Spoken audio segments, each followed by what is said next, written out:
It's Friday, October 15th. Coming up on an all-new View. Barbara can't wait to snuggle on the couch next to her favorite TV shrink, in-treatment star Gabriel Byrne. Then, Sherry's mission to master the kitchen continues when she learns how to serve up the perfect roasted chicken for dinner with landmark chef and celeb judge on Chopped, Marc Murphy. Plus, from skin tags to rashes to ingrown hairs, check in with the View MD to find out how to clear up the things that make your skin crawl for good. And a mom is sharing her incredible true story of how a dog helped her entire family get through her battle with breast cancer. And what happened when that dog disappeared without a trace. All that, hot topics and more, coming up on The View.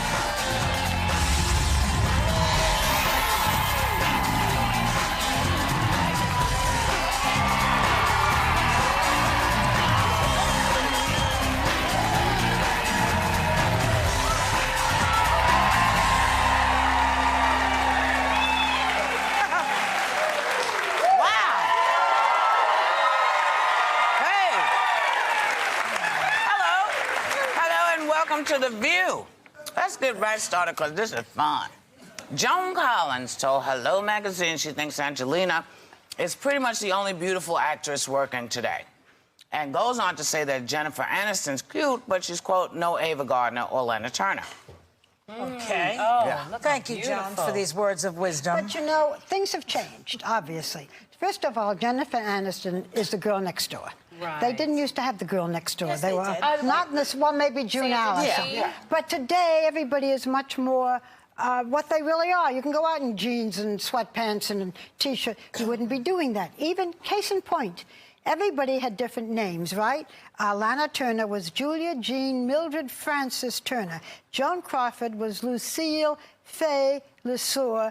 Marilyn Monroe was Norma Jean Baker. Okay? All the names were changed. Now, let me read you some of the names of today's stars, if I can pronounce them. Renee Zellweger, of course. Maggie Gyllenhaal, Chloe Sevigny, Gabri Sidibe, Mia... Well, okay, we all know who she is. Mia Wasikowska, was in treatment, and Gabriel, with my boyfriend, Gabriel Byrne. Well, that's coming up. Katherine Heigl. I mean, today you use your real face. Jesse Eisenberg. Jesse Eisenberg. The kid in The Social There Network. is sort of the similarity between the two. Pig, but Whoopi Goldberg. It's not a real name. Is that your real name? It was something else, and then I was so, you know, and God knows I'm no, you know, Lana Turner beauty, No, but but hey. you were a comedian, though. You were a comedic actress, and so you picked a fun name, right? No, but what I'm saying is there was all this mystique in those days. If you were, your name was changed, you were made very glamorous. Yes. You had to dress glamorously. I mean, your the studio stories were picks up glamorous. your light, made Today, the it's, you know, storylines. everybody goes out looking schleppy, and Well, it's you know, okay. Marlon Brando really changed acting in many ways, and he became like the tipping point for more realistic acting and more realistic movies. And independent films do not really care so much of the beauty as much as the content of the film, a lot of them. And that's a good thing. Do you think Joan Collins kind of looks like Angelina Jolie? Can we get a side-by-side of that at all? Joan Collins and Angelina Jolie? No. Don't they have sort of same striking features? I mean, they're both striking. I but think so. Not in the least. Well, they don't look kind like. of. You know, They're both very striking. 20 years ago, Angelina Jolie would not have been considered a great beauty. Really? You know, yeah, because beauty in Hollywood, yes, beauty in Hollywood evolves. Yeah. You know, one who was considered beautiful, you know, 5 years ago or 10 years ago is not considered as gorgeous. It's you know, like modeling is 15, like that. 15 years ago, Jennifer Aniston was considered gorgeous. Everybody talked about how gorgeous she was, and then the show changed and times evolved, and you know, this is always going to be on. But Angelina's very European in her look, like Ingrid Bergman. And by the way, that's her real name. Angelina Jolie, yeah. Jolie. But, I mean, she is European, and that sort of European beauty, I think, is sustained over the years and all over the world. well, you know, I hate to bring color into it, but you know, Lena when you Horne was think the most gorgeous well, in that Lena day. was beautiful, as was oh God, menopause has smacked me in the head. Jazz me a hint. singer, actress. No, she was. Diana Sands. No, Diana Sands was stunning, Vanessa but she would Williams not is have now been considered gorgeous. No, who did? Diane Carroll. No, gorgeous also. Okay. Who played? I played her. God, Sounds like. it is an actress. Carmen Jones. Dorothy Dandridge. She was gorgeous. She was stunningly beautiful, you know, but in that time, she was considered okay, standing next to Ava Gardner. She wasn't, she wasn't considered hot and gorgeous. When we look at her now, we think, oh, my God. She's stunning. So it always is evolving. It's kind of fantastic when you think about it. Beautiful women. But there are always gorgeous women, and they're the ones that, make themselves gorgeous, and then they go home and take it off. That's the way it is.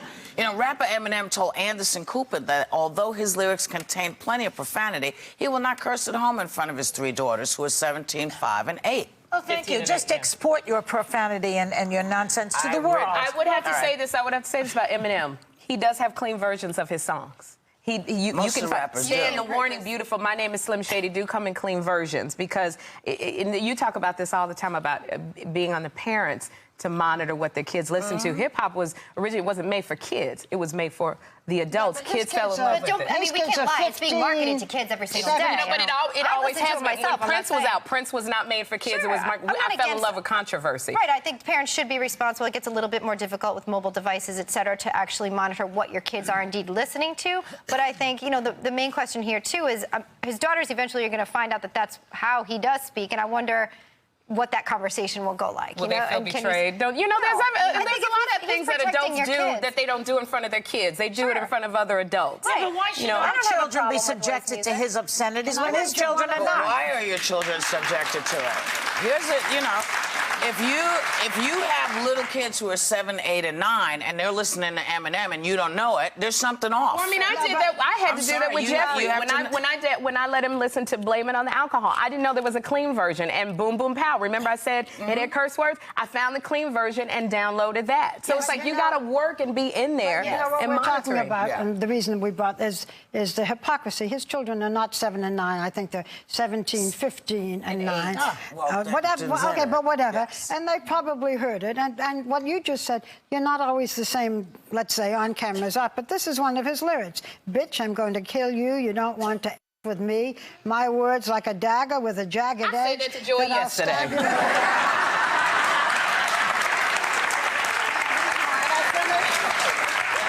I mean, part of this is a serious conversation. Whether you're a fag or a les, hate fags, the answer is yes. Obnoxious. I don't think you said that to Joy yesterday. No. But the point is, the reason we're talking about this is that he says it's okay for other kids to hear it, but I don't use these words. I don't think he's saying it's okay. I want to say that I don't think he's saying it's okay for other kids to hear it. And quite frankly, if you were to play any of my shows, it's not it's not for kids. And the CD, do they still call them CDs? Yes. I don't know. The CDs still, N17, N18. You have to be on top of it. And if your kid can go on to iTunes and shop without your permission, then you should know what the hell they're buying. Isn't the issue that this kind of music... they do. Isn't the issue that this kind of music is targeted to children, that that's their audience? I don't know that this kind of music... makes a big difference. Sorry, I don't think this is... I don't think this is targeted to kids.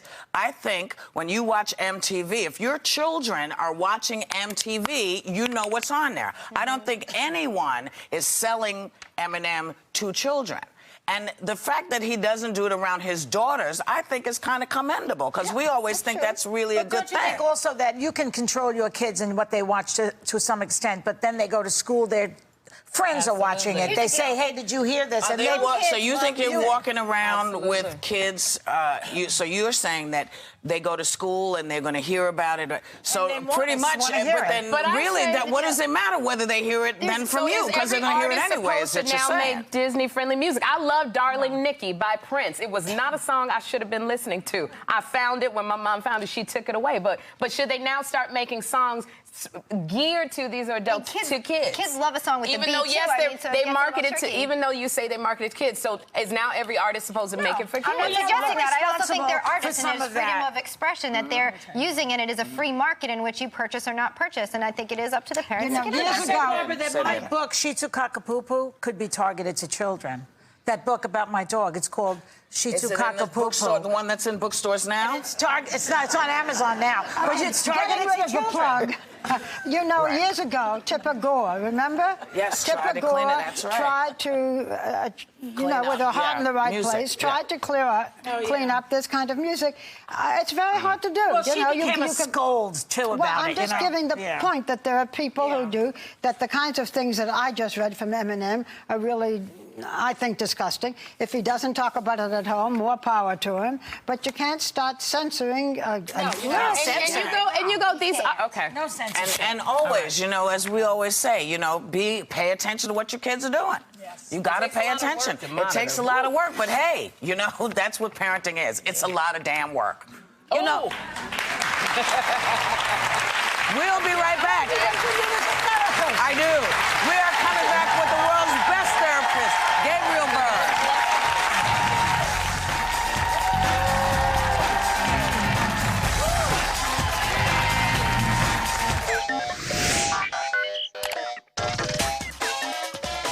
Hi, I'm Bill Getty, and we're starting a new segment called V-Mail, which means that you can now send us your questions for the co-hosts of The View. Just go to our website and I don't know how it works. It's magic. Anyway, you want some examples? We did a little something with our staff. My question for the co-host would be, what's your favorite book and what's your favorite song on your iPod? My husband and I have been married for 6 years. We have one amazing child and 2 separate bank accounts. Everybody on the planet has a problem with it but us. What do you guys think? Sherry, you know, you're always talking about how you're single and you want to be dating. I was wondering if you'd ever consider online dating. The one thing I would never do is tell someone they had bad breath. But what if I have bad breath? How would I ever know? No one's gonna tell me. Yeah, they weren't very good. You'll be much better than that. So send us your videos, and we'll put them on. You can be a star, sort of.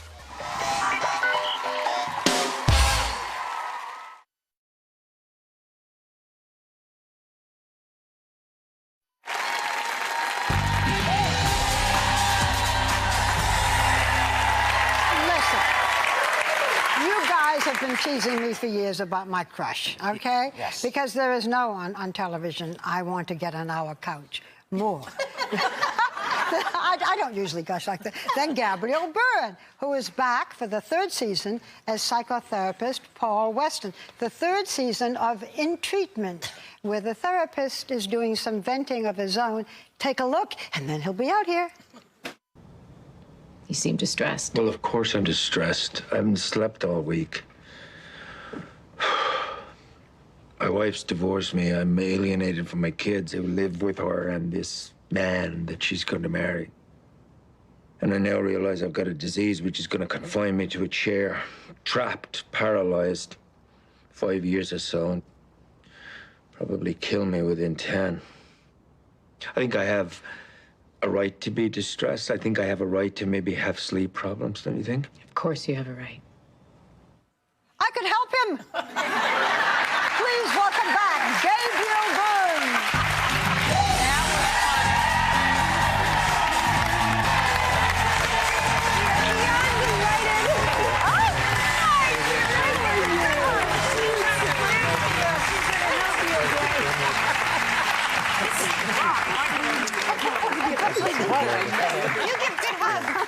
This is great. Here's a nice big bear hug. I love it. A man hug. Okay, so here's my question. Good God. I don't know whether it's because of the Irish accent. Yeah. Because you're a great actor and have done much more than just In Treatment, in which you have 4 patients a week, and then you have your own, you go to your own therapist.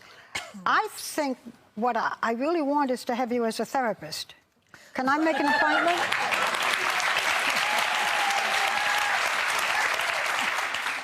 Could you give me a discount? Yeah, I'll give you a good price, and I'll see you Monday morning, 9 o'clock.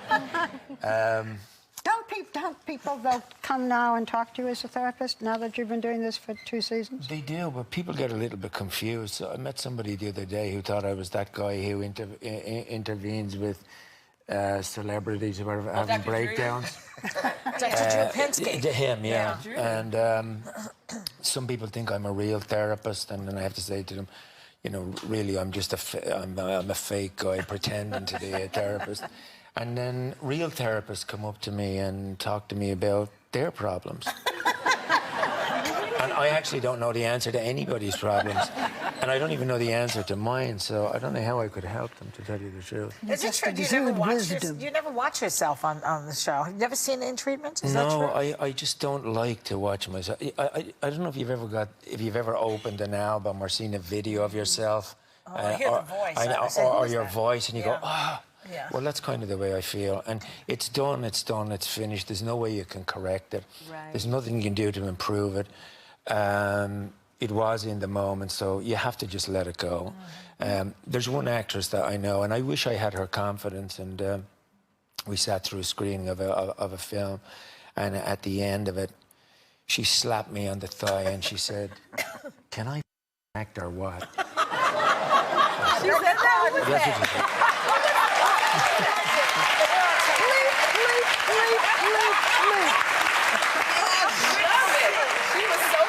Was that Joan Collins, by any chance? It wasn't Joan Collins, but I was once at an airport behind Joan Collins, and I think the flight was delayed for an hour because of the amount of baggage she had to check in.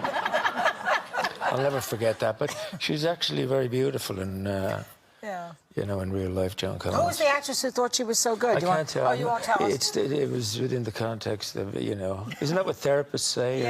I'm not supposed to. Well, you know, about the therapy, you know, you have been sitting in that chair. You were sitting in that chair for 2 seasons, listening to everybody's problems, and you said you hated the chair. Oh. Yeah. Have you ever bought an uncomfortable chair? Well, we sit on the couch every single day. Is it a comfortable couch? No, not at all. See, that's terribly important, you know. Like, you go to some places and you look in the window and it looks like a very comfortable chair. Never buy a cheap chair. Right. Never buy it. They could give you, it's your 3rd season. This show has been a big success. They could buy you a new chair. A better chair. But it takes so long to get to know a chair and to break it in. You've got a serious problem there, Doctor. So tell us what we can expect this season. New therapist, new patients. Yeah, I think the issues that are tackled, I think one of the interesting things about the show is that it tackles interesting themes that are out there in the culture that are sometimes not articulated. We're dealing in one story with a woman who reaches a certain age and is trying to come to terms with that. Deborah Winger. Deborah Winger plays a woman who's perhaps on the verge of a nervous breakdown. And then there's an immigrant, and you get to hear the voice of what it means to be an immigrant in America today, and a young man whose byline is that he's homosexual, but his main problem is his emotional life. And then I kind of develop an ambiguous relationship with my own therapist, which is kind of interesting, which is played by Amy Ryan. I have to ask you, you've been named an ambassador, the Irish ambassador of culture. Yeah. What does that mean, Gabriel? It's the most exciting thing that's happened to me in many years. To be named as the ambassador for your country internationally and to represent Irish culture was a huge honour. It's a non-political appointment, but it means that I get to work with visual artists, theatre companies, film companies, and I try to bring the world of Irish culture to America. And next year, we'll see the results of that at various venues in the country. It's tremendously, and as far as I know, it's one of the only countries in the world that's appointed an ambassador of culture. And my background is in academia and culture anyway, so it's not a big step for me, but I love doing it because I love my culture and I love my country. And I love your clatter. You like the clatter? I do love the clatter. And you like the shorts? Yes. Do you really? And I love the Thank accent. you. And at one point in your life, you wanted to be a priest listening to people, and now you're listening in treatment, and I will see you. What time's my appointment? Monday at night? Mondays at I'll fit you anytime. Okay, with a discount. With a Okay. discount. Oh, this is a nice day for me. Well, you can catch the premiere of In Treatment with Gabriel Byrne on Monday, October 25th on HBO. And members of our studio audience are going home with season 2. Okay? Thank you. We'll be right back.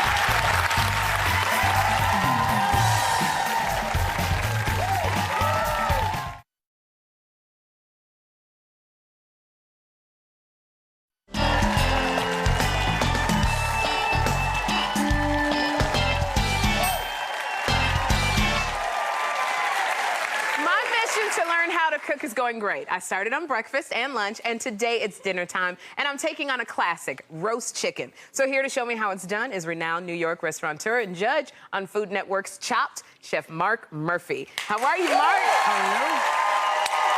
All right. I'm ready to go. What do I do? Roast chicken. All right, first of all, we're using chicken, so we got to put on some gloves because we don't want to then have our hands dirty with chicken juice. Okay. Because, you know, that's not good for you. I used to use these frequently in my other life. Okay.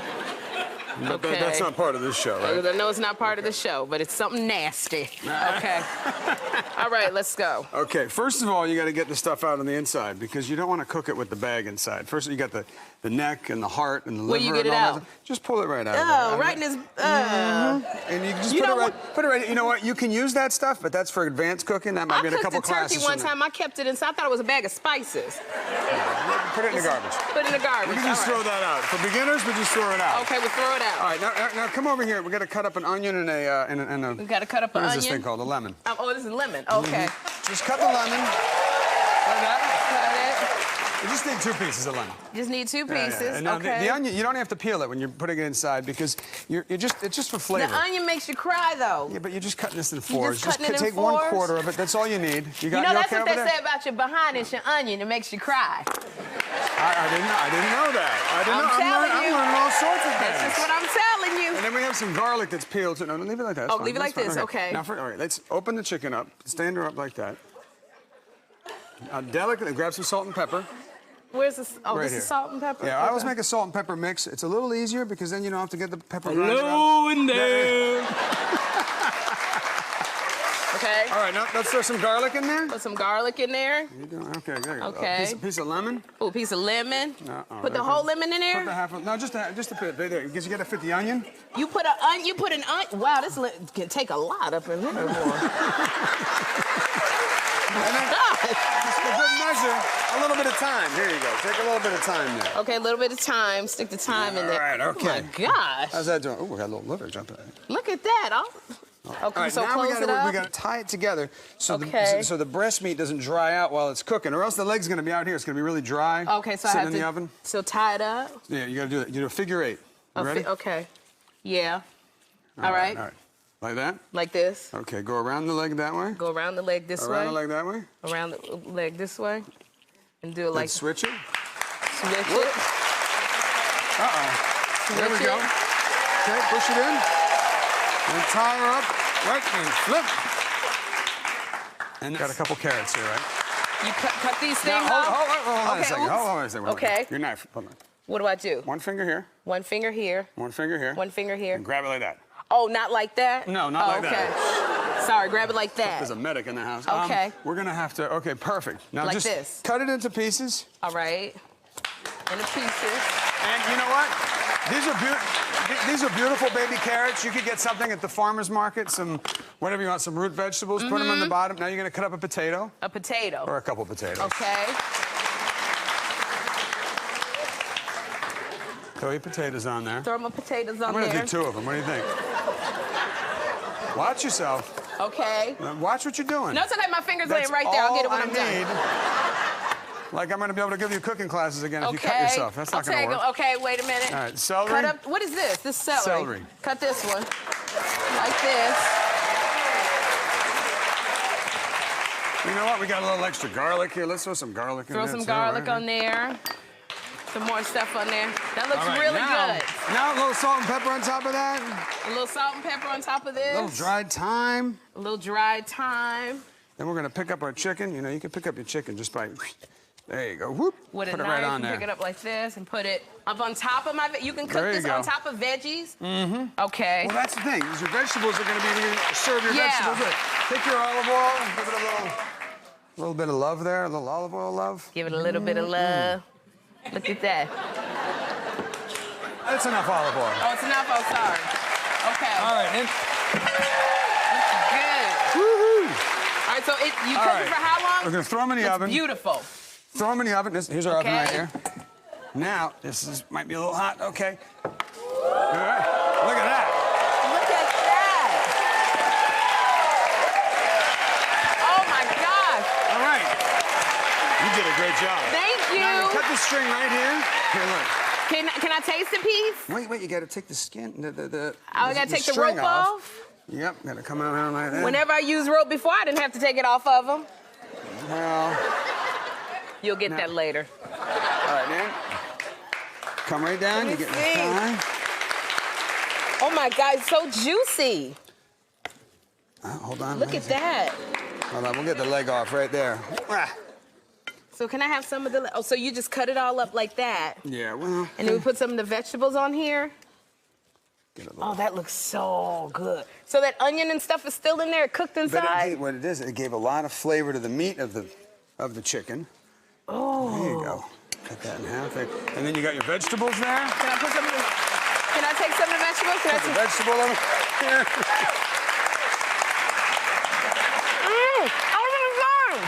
How was that? So good. How was that?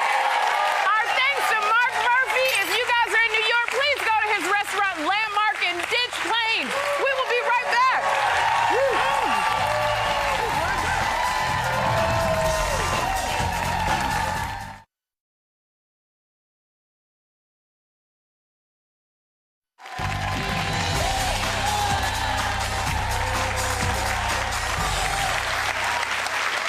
Like ingrown hairs and skin tags may make your skin crawl, so we're finding out how easy it is to get rid of them fast from author of Forget the Facelift, Dr. Doris Day. Welcome back. Great, thanks for having me. Overall, we're going to take a look at a few things here that may be bothering people's skin. What should we know? Well, you know, these things may look unattractive. Some people even think they look gross. And they may or may not bother you or people who are looking at you. But the important thing to know is that they're benign, so you might as well get rid of them, but they're not anything to worry about in terms of your overall health and longevity. So it's more of a social problem, maybe, or a confidence issue. Yeah, but that's a big deal in terms of skin and self-esteem. Absolutely. The first thing we're going to look at is fairly common, ingrown hairs, correct? Ingrown hairs are very, very common, and women often get them in the bikini area. So I can't really show you a bikini area on daytime TV, so I found an ingrown hair on the back of the leg, and these often occur from shaving or waxing, and the tighter the shave or the waxing, the greater the chance of having ingrown hairs. So when somebody comes in and they have an ingrown hair, what we do is we do a little injection of a cortisone, and then this is just a little it doesn't really hurt. What is this? This is a cortisone injection, and when we inject it, then it calms down over the next few days. Now, the one thing you don't want to do, everybody knows, no picking. No picking at it, no pulling out the hair, because you just make it mad. You make it worse, and it tends to come back in the same spot over time. On the neck. Men get it in the beard area. Sure. And so the best thing to do... you don't recommend a Brazilian wax? Well, I recommend a Brazilian laser hair removal. When you get rid of the hair altogether, you get rid of the underlying problem. If there's no hair, there's no follicle there, then there's nothing to be ingrown. And it doesn't grow back. And it doesn't grow back. So there's a new laser called the Light Shear Duet. And what I love about this laser is it's great for men, great for women. It's a very big spot size. So you can do a whole leg in just 10 to 15 minutes. And it just takes the hair out. How many cycles do you have to go of this? Is it about expensive? 4 times at 1 month intervals, and it's as simple as holding it there. Okay. It's not painful. Okay. And then you just move on to the next spot. Does that hurt, Lauren? And no pain here. And what does that do exactly? It just removes the hair at the source. So if you have lighter skin, darker hair, then it just gets rid of the hair, and you just keep pressing and marching along. So you can you see can the work on suction. your mustache then, right? It's great on anywhere you have hair. This works anywhere you have hair. It gets rid of it. You can do no gel, no pain, really, really fast. You have to be careful of sun once you have this, correct? Yes, you have to be careful of sun. But the nice thing is that who has time for a waxing? You know, you get a wax, then by the time you want to go to the beach, the hair is too long again. Yeah, that's right. The next thing I want to talk about, we're seeing lots of white dots that look like whiteheads right here. Are those, in fact, whiteheads or pimples? These are actually called milia cysts. And these are very, very deep, and we're kind of going along with the theme of no picking. The worst thing you can do for these is to try to pick them out yourself, because they're very deep, it won't come out, and you have a greater chance of them coming back in the same area or leaving a scar. How do you get those? So sometimes it's genetic, but oftentimes it's from using products that are too heavy for your skin. So if you're getting a lot of milia, it helps to try to change to a lighter moisturizer or foundation. And what you see is, this is the isolase. It's one of my favorite treatments. It's great for acne, but it also helps extract the contents of the milia without creating trauma or irritation to the skin. And then there's an intense pulse light that gets rid of the redness. So you leave your skin is smoother and it's painless as well. Is milia a form of like food intolerance? come sometimes to fruition, or? it's really, we haven't been able to identify it as such, but some people who have a lot of problems, sometimes cutting out dairy can help a little bit. Is it like a whitehead? It's different than a whitehead because this is a blocked gland and that's a blocked pore. But this is what you can see of the milia, and then that's the protein that comes out from that isolase treatment. Gosh. It's very rewarding. We kind of love our job. Is this an expensive treatment to get if you have this? And you can get a package of them. You do it in a few weeks. It's about $300 a treatment. Okay. Next up, skin tags. Okay, so I've heard people get them because there are viruses in the body at times. Is that what these are? Skin tags. Oh, skin tags. Yeah, skin tags are outpouching of skin. They're not actually a virus. Okay. Warts are slightly different. They can look similar, but warts are caused by a virus. So we have Joe, who has skin tags. You can see there's a lot of skin tags on some people. Okay. And generally what we do for these, I numb this up just to make it easier for her. But basically what we do is using very special scissors. Again, don't try this at home. Is she numb now? She's numb. a little bit numb, yeah. Did you use an anesthetic, right? Yep. And then we just Did that hurt? Can you do that? Don't do this at home. Is this your advice Don't do here? this at home. No. And then did that hurt at all? I don't know. And then we just burn it at the base very gently. Okay. And then that's it. She'll have You no know what? scar. I have and a it'll be beauty mark. Is completely this a skin tag or a beauty mark? That's a tag. It's a tag. You want her to take care of it right now? But I like it. It's like a price tag. Now, I have one question. Do these reoccur? When you do this, is it something that you have to, it'll come back in 3 months and then you're The doing it same again? one does not come back, which is really nice. So what I always tell my patients is you grow and then come in and I'll harvest. So people grow a lot of them, and every few years we come in and get rid of them. Now, we're now seeing pictures of one of the nastiest rashes that we probably have ever seen covering the torso here. What exactly is this, and how do you know if it's dangerous medically or not? Well, this is a very common condition. There's thousands and thousands of cases of this a year. It's called pityriasis rosea. It is probably caused by a virus, and often you see that first one. That's called the Herald patch or the mother patch. That's a couple of inches big. It's pink with central scale, so it's a little scale in the middle. And then as that clears, you get crops of new ones. And we're actually in the season for pityriasis rosea. Does it itch? Is it right contagious? Now. It's not contagious. Okay. Sometimes itches a little, sometimes a lot, sometimes not at all. But the good thing about it is that it doesn't occur above the neck or below the knees or below the elbow. So it's kind of a middle of the body rash. Sure. So around this time of year, if it happens, you can wear a turtleneck. And it's not something that has to be treated. If it's, it's going to run its own course. Okay. But if you Like feel how if you long want will it to, a few months. It'll last a few months. But you can use anti-allergy medicine for Right, it? so use antihistamines, topical cortisone, Okay. and sometimes we don't like to tell people to go out in the sun, but sometimes a little bit of sunlight can help calm it down as well. okay. So there are things you can do about it, but it goes away. Thank you. Okay, obviously, if you have something on your body that you're concerned about, go to your doctor and get it checked out. We want to thank Doris Day for being here, and we'll be right back. Thank you. Thank you.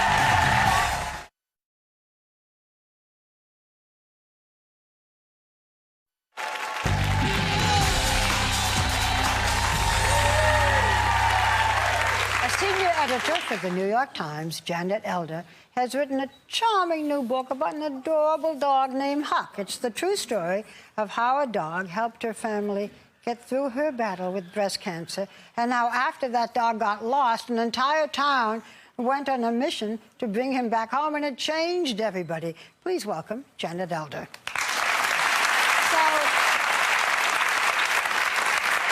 You're a senior editor at the Times. You got a full plate. You're covering all kinds of stories, but you have the time to write about the love of one little dog? I mean, for years, your son, Michael, wanted a dog. You said no. Now you're in love with a dog. What changed you? Well, Michael did beg us for many, many years for a dog, and we said no. We live in Manhattan in a small apartment. I grew up with a dog, but with a yard and a house, and I couldn't imagine how we would possibly fit a dog into our extraordinarily busy lives. So no dog. So no dog. No, no, no, no, no, no dog. And then it was 5 years ago when you were diagnosed. That's right. And that then you decided to get the dog, not just for you, though, but for your son Michael as well. That's right. We thought that having a dog would be a wonderful, having a dog to look forward to would be a wonderful thing, a way to get us all through. To get him off of the sadness. Right. I mean, we didn't want to sit around talking about survival rates and chemotherapy and when is mommy going to go bald. We thought it would be a lot more fun to talk about dog names and a dog bed. And, Yeah. That's a loving thing to do. And how are you today? Great. How's your health? Fantastic. Excellent.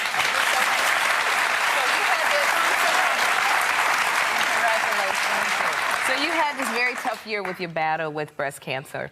Then your family took a vacation to Florida, so you left your dog, Huck, with your sister in New Jersey, who's a dog lover. That's right. And, you know, what happened? Well, we thought he'd be safe with my sister, the dog lover.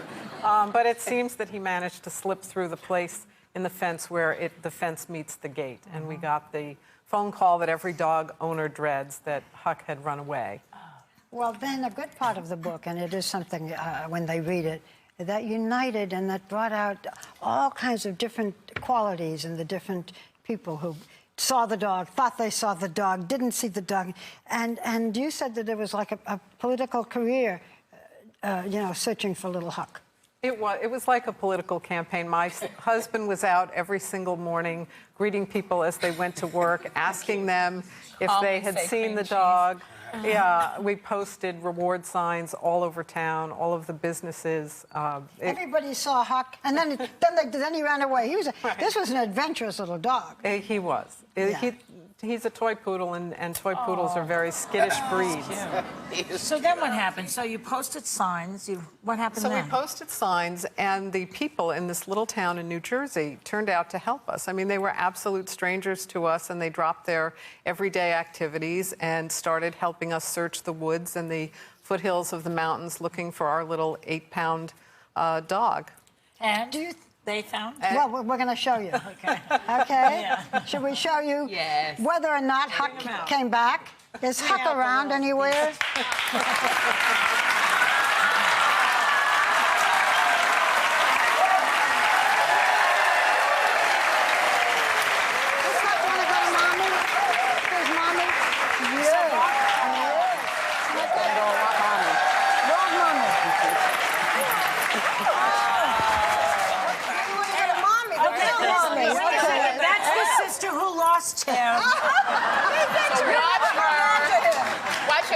Not again. How did they find him? Yeah. Tell us. You have to read the book. Well, she's here. Let me tell us. Come on. No, but the fate of Huck was synonymous. It was a metaphor for your battle with cancer. How do you relate the two between Huck and your battle? Look at this. Oh, that's precious. Never done a show with a dog. Yeah, you never will win with the dog. Completely upstaged by the dog. He had really become a symbol of hope for our whole family. Yes. And so losing him at that time, when I had just finished all of the treatments, was really painful. You know, we felt that hope had kind of disappeared into the woods. Well, you have hope now, and you have good health, and you have Huck. And we just want to tell you that it's in the bookstores now, written by Janet Elder. It's a charming story to share with your children. And every member of our audience is going to be going home with a copy.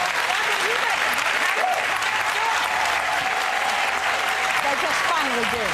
Everybody.